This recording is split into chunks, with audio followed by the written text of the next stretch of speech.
How's it going, guys? So it's that time again. I'm going to be changing the oil in my truck, and I figured I'd walk you through on how to do it. First of all, I'm going to show you the things that you need. You're going to need a socket. An extension is helpful on this truck or your vehicle. And this is a 13mm socket. And just for ease of removing the oil bolt, I got my breaker bar out, and this is a 1/2 inch to 1/4 reducer, so it'll fit on here, but it'll also accommodate my standard socket. So an oil filter wrench. This is a size B. You can usually pick these up at your local hardware store. Best thing is just if you go down there and you find your oil filter you need, they'll let you pull it out and size this. But if you don't have one of those, these are pretty helpful too. And the nice thing is they're all universal. So you're also going to need an oil catch pan. This is an alternative. I'm not going to be using this today, but this essentially has a vacuum system, and this goes down into where your dipstick goes, and you just put this in there and you suck all the oil out. So, and it's right there. You go ahead and take it down and you can get it recycled. But again, I'm just going to be doing the traditional and getting underneath the truck. And then for my truck, an 07 Ranger, this is the filter you need. This is for MicroGuard, and this is an MGL 51384. And then you're going to need about 5 quarts of SAE 5W20.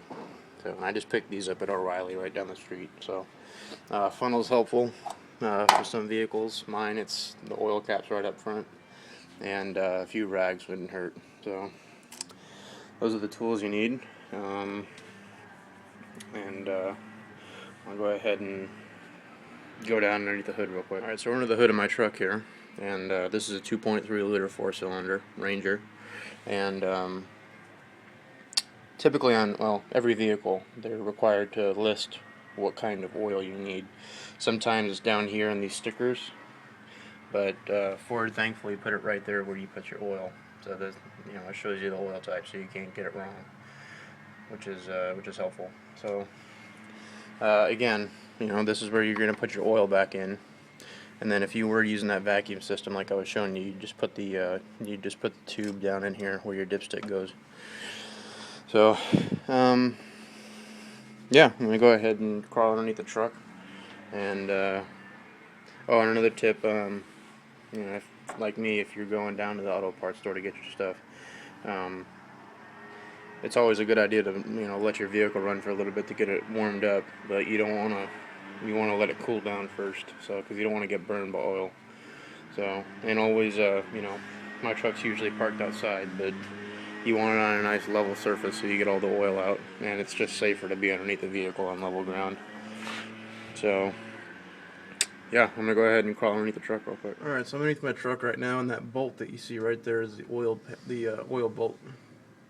So you're going to go ahead and remove that bolt to get all the oil out, and then right there is the oil filter. So you're going to go ahead and use that oil filter wrench or cap, attach that to your socket and take that off. You're going to do that last though, as far as draining the oil, but we're going to go ahead and start working on this oil bolt here. So. Alright, so I broke the bolt free. So as you can see, it's spinning here, and I got my oil pan. Sorry, this is an awkward position. So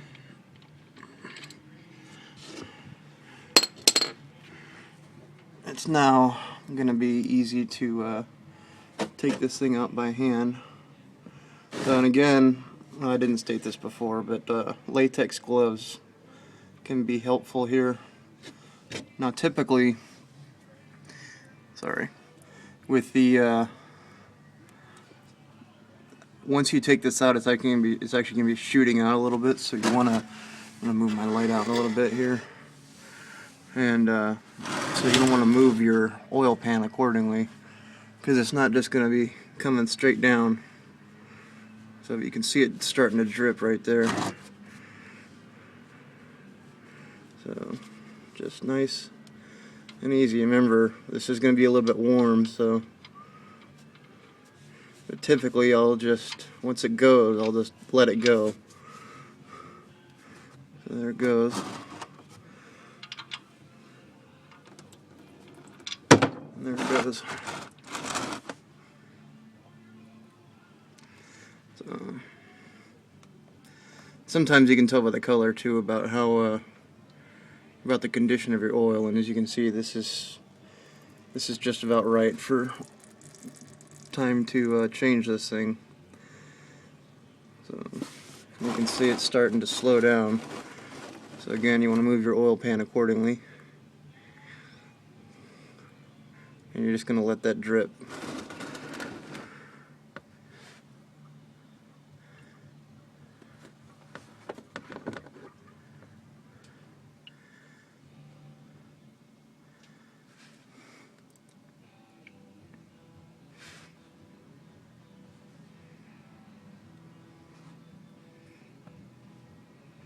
So that's removing the bolt. Now once this thing finishes, we're going to go ahead and move to the oil filter here.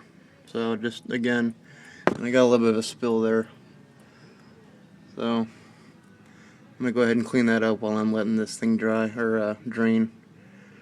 So we'll pick this up at once I start taking the oil filter off. Alright, so I got the oil wrench on the filter here, on my socket, and I got an extension on there right now.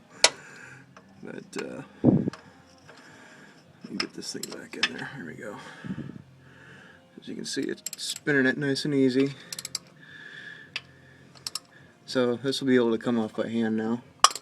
So set that aside. Sorry, I don't have an iPhone, or I don't have a camera mount yet for this phone. But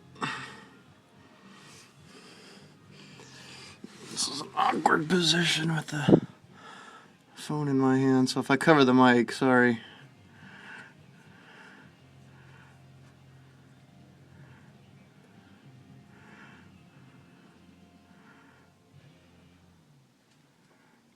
Alright, it's starting to drip now. You can see it dripping there.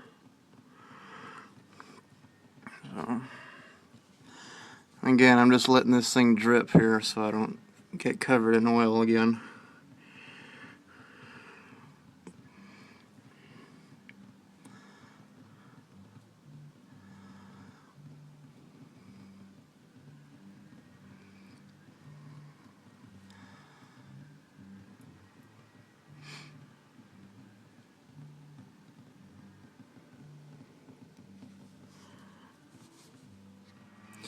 Alright, so the drip slowed down here.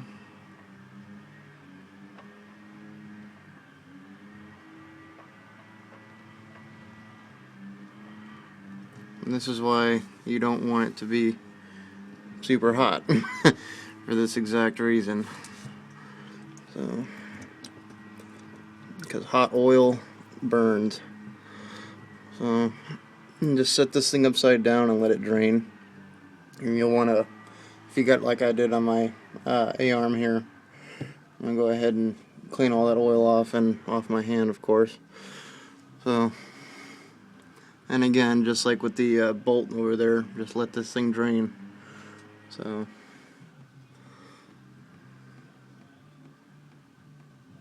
come on. Alright, so while I'm letting this stuff in the bottom drain, I have my new oil filter out and my fresh oil out. So, one thing I like to do, as well as pretty much everybody who does their own oil, I always get a little bit on my finger here, and then you want to seat, or you want to put a little bit of oil on this rubber gasket here, and that's going to ensure that it seats on there properly.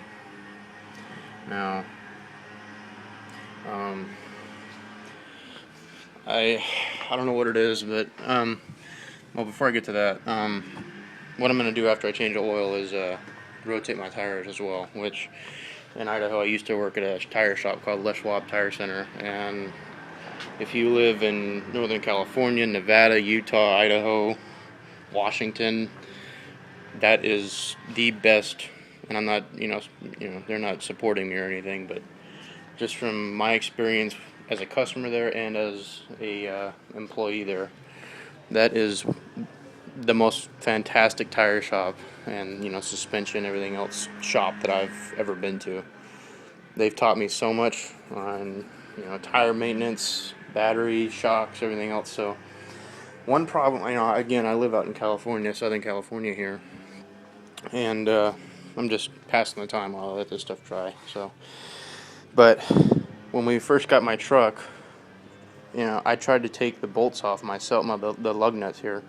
So this is my second reducer for this breaker bar, because the first one I used trying to get the lug nuts off, and it actually sheared the reducer.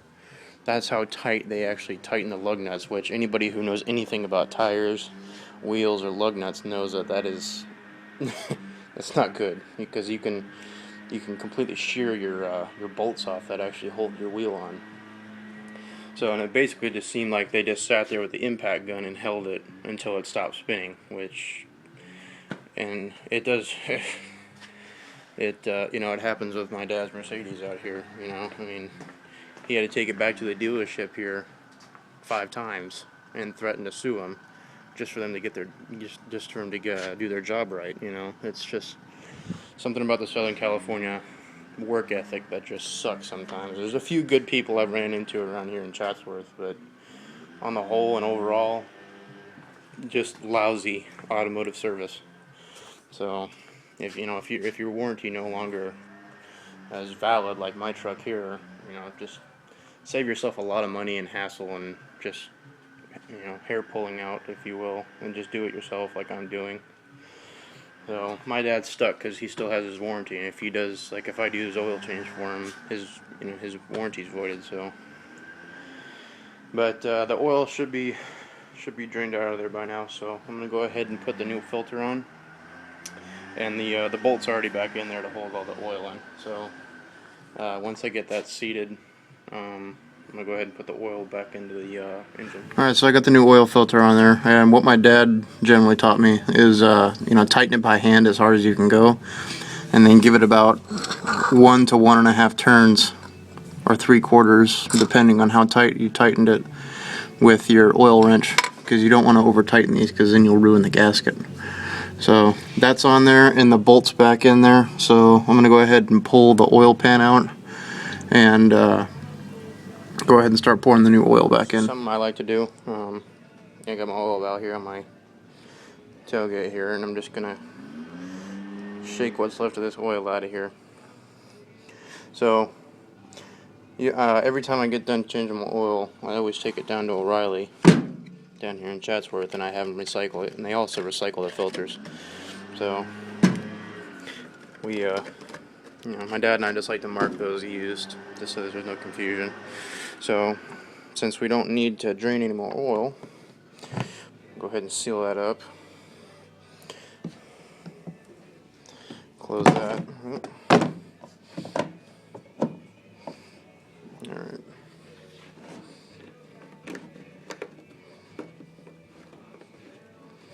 So there you go. That's all your used oil there. So there again, there's the new oil there. So we'll go ahead and start pouring it in the. Alright, so we're back underneath my truck here. Go ahead and take your oil cap off, and just set that somewhere you're not going to lose it. So, and just pour the oil in. So, and you know what? I'm gonna grab that funnel.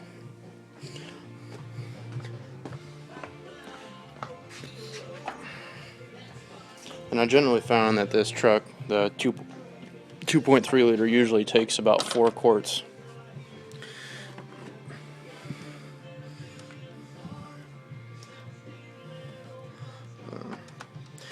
And what you're going to do is, you know, once this thing gets, you know, relatively close to filled, you're just going to go back and forth between filling and checking with your dipstick. And make sure it's in between min and max, preferably towards max is usually the route I like to go. So, yeah, let me just keep it going here.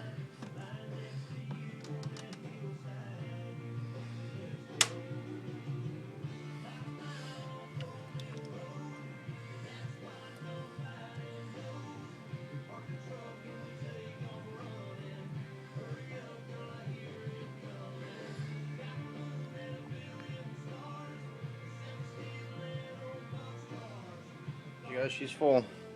So, like I said, about 4 quarts. I got just under a quart left out of that jug.